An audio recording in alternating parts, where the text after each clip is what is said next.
তোমার নাম কি? মাহমুদুল হাসান হাসি। বাবার নাম কি? মজদুর রহমান। গ্রাম কোথায়? মধ্যরতনপুর। হ্যাঁ, মধ্যরতনপুর। ঠিকানা কোথায় আছে? হ্যাঁ। যে তোমার বিরুদ্ধে কতগুলো মামলা মোট? এই যে মোট 18টা মামলা। 18টা মামলা। তার ভিতরে কি কি মামলা আছে? 16টা মাদক মামলা। হ্যাঁ, আরেকটা হলো চাঁদাবাজি সহ অন্যান্য ধারার মামলা।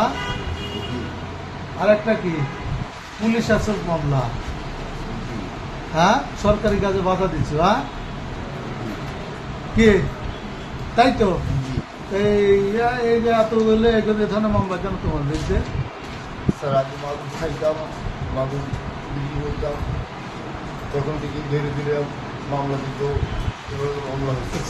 চাঁদাবাজি তো করতেন না, ওটা হয়তো ওই মারামারির ক্ষেত্রে আর কি মাদক নিয়ে আর কি দ্বন্দ্ব হওয়ার কারণে আর কি মামলাটা দিচ্ছে আমাদের। তার পুলিশের সাথে তোমার ঝামেলা হয়েছে সরকারি কাজে বাধা। এটা ওই পুলিশ ধরতে পুলিশকে মারধর করছে। ছেলেপেলেদেরকে এটাইটা গেছে গা, কিন্তু আমি তাদেরকে এটা সহযোগিতা করছি। তারপর আমার এই করছে পড়ে গিয়ে ছিলে গেছে, পরে আমাকে আর কি মামলাটা দিয়ে দিচ্ছে যে তোর জন্য আসামি ধরতে পারিনি, এই জন্য আর কি। তাহলে তুমি কি ভালো? তুমি কি ভালো? স্যার আমি এখন ভালো। তুমি কি ভালো? তাই বলতো না না, আমি বলছি তুমি কি ভালো? জি না স্যার, তুমি তো ভালো না। ভালো জি না, আমি এখন খারাপ কিন্তু কাজ করি না। কিন্তু কিন্তু না না, তাহলে এই কাজগুলো কি আর করবা? আর করবো না স্যার, আমার কিন্তু